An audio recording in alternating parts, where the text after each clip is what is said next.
Boa noite, pessoal. Bem-vindos ao vídeo 4, o último vídeo da aula 6, onde a gente vai falar sobre superfícies equipotenciais e sobre superposição. Superposição não é um nome novo por aqui, a gente já falou de superposição em campo elétrico, já falamos de superposição em potencial elétrico, em força elétrica, e superposição não é nada mais nada menos do que somar, né? Superpor, colocar por cima. Então a gente viu que superposição de campos era quando tinha mais de uma carga gerando um campo elétrico, e aí eu ia lá e somava. Superposição de força é quando tinha duas cargas fazendo força em uma, aí eu ia lá e somava. Aqui vai ser a mesma coisa, tá? Mas quando a gente chegar lá, eu lembro isso para vocês. Primeira coisa que a gente tem que lembrar aqui e falar são sobre superfícies equipotenciais. O que são superfícies equipotenciais? O nome já diz, né? Equi significa igual, tá? Equi significa igual e potenciais significa nosso potencial eletrostático, né? Então são superfícies que têm o mesmo potencial. Como a gente acha essas superfícies de mesmo potencial? Bom, vamos ao primeiro exemplo. Imaginem que eu tenho aqui um, duas placas paralelas entre si, uma carregada positivamente, outra carregada negativamente. Quando eu tenho um cenário como esse, tal como eu tivesse uma carga positiva de um lado, uma carga negativa de outro, o campo elétrico ele sempre parte da carga positiva para a carga negativa. Então, o campo elétrico aqui ele vai ter exatamente esse comportamento. Ele vai sempre da carga positiva para a carga negativa. É esse o comportamento que esse campo elétrico vai ter, tá? Esse é o comportamento que esse campo elétrico vai ter, sempre da carga positiva para a carga negativa. Então, o que acontece? Vamos dizer que toda essa carga tenha, toda essa placa tenha uma distância entre si d. O que vai acontecer caso eu tente calcular qual é o potencial entre essas cargas? Bom, eu sei que para calcular potencial é bem simples. Eu falo que a diferença de potencial, ou seja, VA menos VB, tem que ser igual a o campo multiplicado pela distância. Perfeito, pessoal? Então, esse campo é o cara que está em vermelho e essa distância é sempre aqui na linha, é a distância exatamente na linha do campo elétrico, tá? O que vai acontecer, então, se eu pegar dois potenciais numa mesma linha horizontal? Bom, se eu pegar dois potenciais aqui, V1 e V2, eles vão ter uma diferença de potencial, né? Porque entre V1 e V2 há uma distância D perfeitamente na linha do campo elétrico, né? O campo elétrico que passa aqui tem uma distância D considerável. Agora, imagine que eu pegue aqui um VA aqui em cima e um VB exatamente na sua linha aqui embaixo, esse VB. O que vai acontecer, pessoal? Esse cálculo de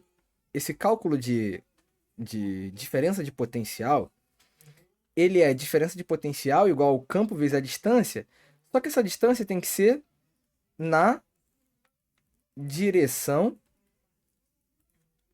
do campo. Se essa distância não é na direção do campo, então não há diferença de potencial. Como eu falei com vocês lá naquela ideia lá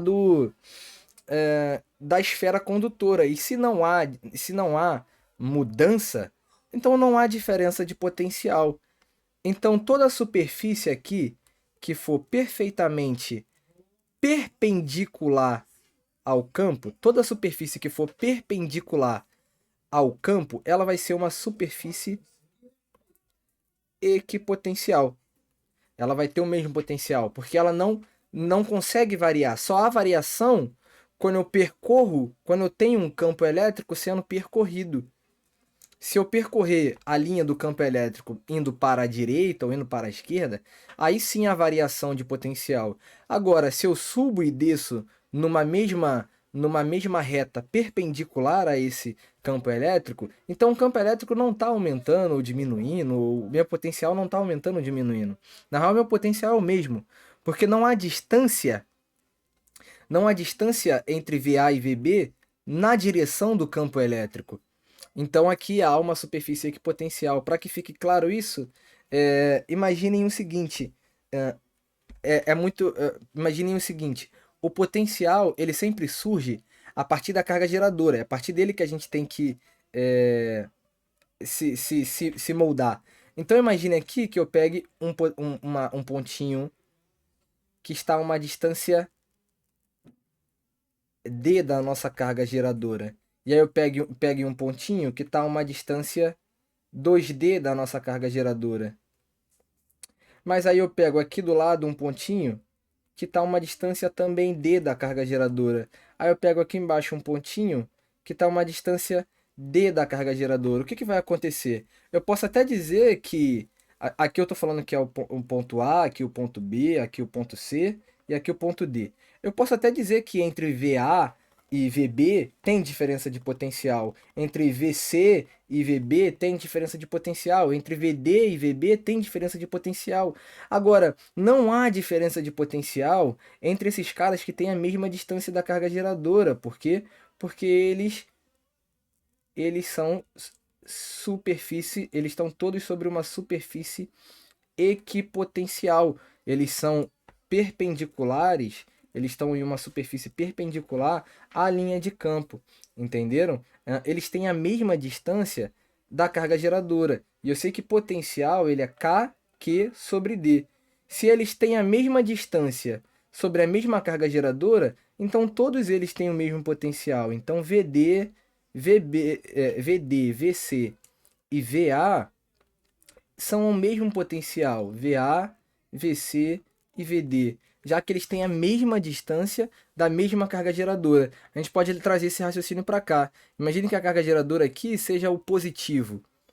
Então só vai haver diferença de potencial quando eu pegar dois pontos que tenham distâncias diferentes da carga geradora, que é a placa. Agora, então imagine que eu pegue o V2 e o V1.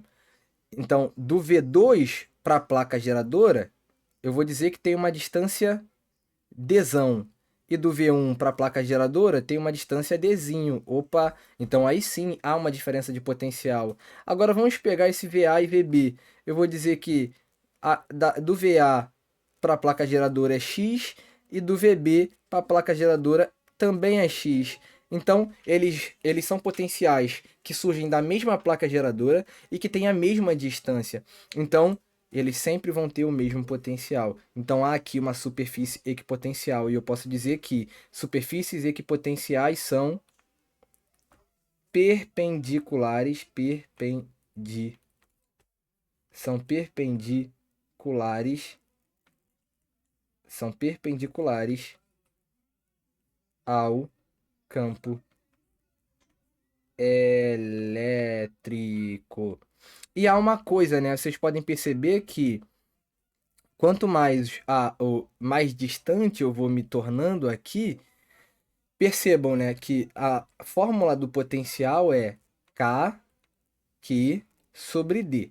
Então, se eu pegar uma carga positiva que gera um campo elétrico, eu percebo que quanto mais distante, menor vai ser o potencial, ou seja, V2 vai ser menor que V1. Então, ao passo que eu ando na linha de campo, eu estou diminuindo o campo elétrico. E quando eu olhar para essa segunda figura, imagine aqui a diferença entre VB e VA. Quem será que é menor? Bom, percebam que essa carga ela é negativa. Então, quanto mais perto dela, mais negativo é o campo, mais negativo é o potencial. Então, o potencial VA ele é mais negativo que o potencial VB, ou seja, o potencial VA ele é menor do que o potencial VB.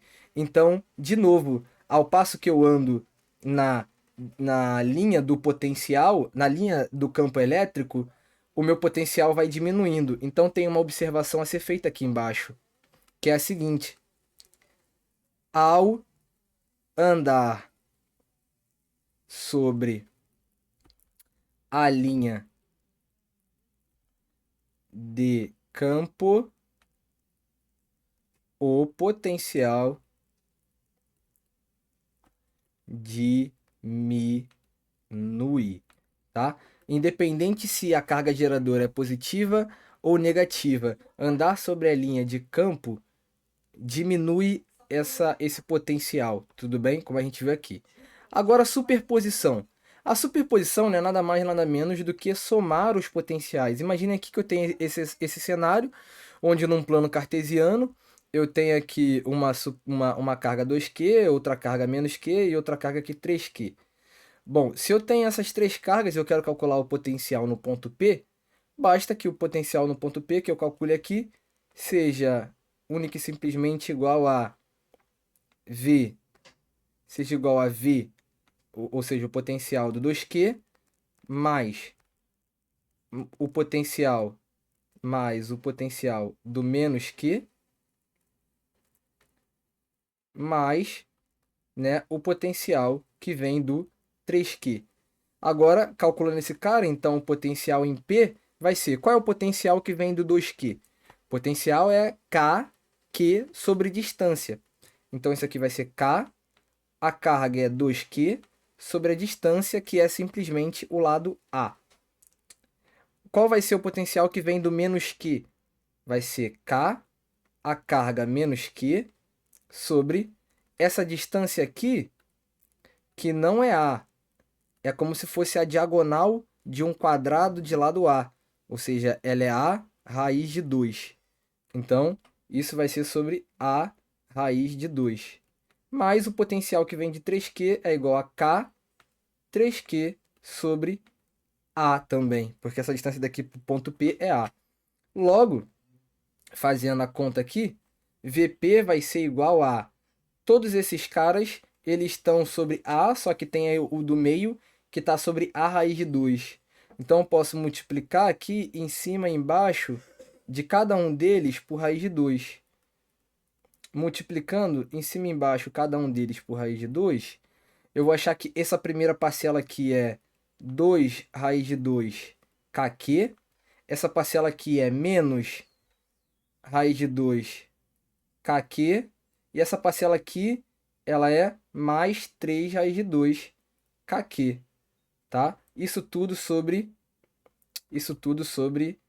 a raiz de 2, perfeito? Bom, ah, não, não, isso daqui, minto, tá? Aqui em cima, ele já tá perfeitamente, então isso aqui é kq só, tá? Menos kq. Não tem por que eu multiplicar aqui em cima e embaixo por raiz de 2. Então, isso é só kq. Então, olha o que vai acontecer. Esse potencial no ponto P, para mim, ele vai ser Vp, que é igual a 2 raiz de 2 com 3 raiz de 2, dá 5 raiz de 2 kq. E aqui tem menos 1 kq. Tudo isso sobre a raiz de 2. Colocando até o kq em evidência, eu posso achar que esse potencial no ponto P, ele é kq sobre... Espera aí. Eu posso falar que ele é kq sobre raiz de 2a, isso multiplicado por raiz de 2, 5 raiz de 2 menos 1. Pronto, esse é o nosso potencial acumulado ali no ponto P. Caso eu quisesse achar, por exemplo, a energia potencial elétrica, é só eu colocar uma carga aqui, e aí eu pego esse potencial e multiplico por essa carga qualquer. E aí, então, eu consigo calcular quem seria a nossa energia potencial. Isso é a superposição. Superposição essa que a gente fez com a energia potencial. Superposição essa que a gente fez com o campo elétrico. Superposição essa que a gente fez com a força elétrica. Então, mais uma vez, superposição é única e simplesmente somar esses caras. E aqui ainda tem um bônus que é a gente não precisar se preocupar com vetores. Perceba que nada aqui eu falei sobre noção vetorial, para a direita, para a esquerda, para cima, para baixo, porque potenciais e energia potenciais são caras escalares, são grandezas escalares. Então não precisa se preocupar com vetor. É isso, pessoal. Essa foi a aula 6, aula sobre energia potencial elétrica e potencial elétrico. Nas próximas aulas a gente vai avançar um pouco a matéria. E agora que a gente já viu essas 4 grandes grandezas: força elétrica, campo elétrico, energia potencial elétrico e potencial elétrico. Espero vocês na aula 7. Tchau, tchau. Se você quiser me conhecer mais, @Física Disruptiva no TikTok, Instagram e YouTube. Eu espero você lá. Até a próxima.